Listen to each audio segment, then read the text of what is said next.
to start? Yeah. Okay. Well, guys, obviously an emotional night for both of you. I'll start with you, Marquez.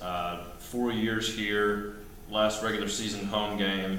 Pretty nice thriller to get the win, but also be honored afterwards. What did this mean for you? Not just the win, but just everything that kind of came around it.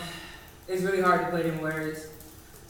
It has been a privilege to be a part of the Vanderbilt community. It's been an absolute privilege. I am just beyond honored to been a part of such a prestigious program. Vanderbilt just means so much to me. This program means so much to me. To the alumni that paved the way, for me to be here and all the hard work they put in, it's just been an honor to just spend 4 years here and just give it my all. And I just want Vanda Nation to know that every time I step out on the floor, I played my heart out for this program, and I played my heart out for these fans, and I played my heart out for my teammates.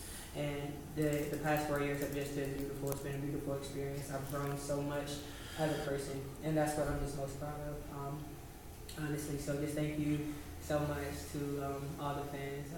It means so much to me to have been a part of this family. Minta, your journey was a little bit different, I guess, starting at Texas Tech, coming here, and having 2 years here. What has that kind of been like now, knowing, I guess you probably didn't know what to expect coming in, just like any freshman would, I suppose, in that situation. What has it been like for you? Yeah, last year we joked, and I was the newest player on the team, but yet I was the oldest. So it was like I was like a grandma freshman. So yeah, it was definitely an interesting dynamic, moving to an entire new city, state, program, everything. But it's been the best decision I've made. And I'm just so thankful to Vanderbilt, kind of like I said out there when we were talking to the fans, is that so thankful for letting Vanderbilt adopt me into their family. And it's just been a great experience, and I wouldn't trade it for the world. For you, having played, I think remember you telling me your fourth coach, Stephanie was your fourth coach. Do you feel good finishing with who you finished with, and what has that kind of experience been like in terms of having to learn from different people, but at the same time someone who wants to coach like yourself, being able to kind of network in that way with a lot of different people? Yeah, I definitely believe everything happens for a reason, and God definitely has a plan for my life. But at the same time, that plan might not always be easy, and so having 4 different head coaches has not been ideal. But like you said, I do want to coach, and so I kind of find the silver lining, and I've been able to find ways to play under every coaching staff. I've been able to learn different styles of play, different defensive, offenses, and just learn how to communicate with different types of people. That's really been huge as well. So yeah, my college experience definitely didn't go as planned, as a little girl when you dream it up, but I wouldn't change a thing about it. Marquez, in terms of this game, I know Coach has talked a lot about early in the year. This was a game that you guys in the fourth quarter would sometimes have trouble closing out. In the last few games, that hasn't been the case. You guys have found ways to do it. This is another example of that, of them kind of rallying, you guys holding on.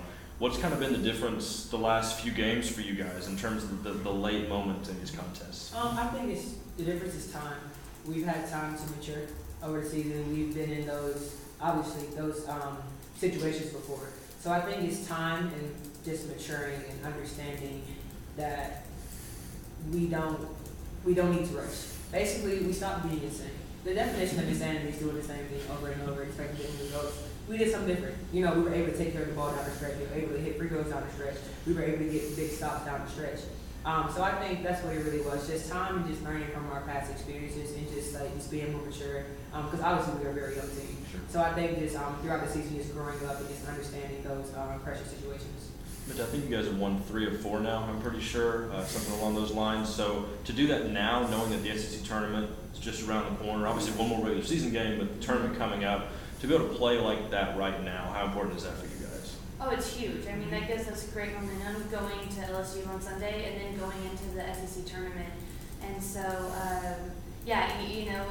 we've struggled a little. We've struggled, obviously, but we have come together and we've finished SEC and on a positive note, and that's huge going into the SEC tournament for confidence purposes. And we're expecting to go make some noise in the SEC tournament. Mm-hmm.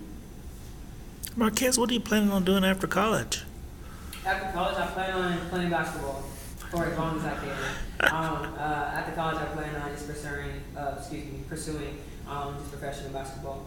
Hopefully I can get an opportunity to go overseas, and I'm just gonna play until my body tells me you're done. I love the game of basketball. Basketball just taught me so much. So like I said, hopefully I get the opportunity to go overseas. I'm gonna work my butt off once the season's over, which will hopefully be in a while. So yeah, I'm gonna work my butt off, and I'm gonna get that opportunity, and I'm gonna take advantage of it. And who knows, you might see me back. So. All right, thanks a lot. Thanks, ladies. guys. Congratulations. Thank you. Good luck.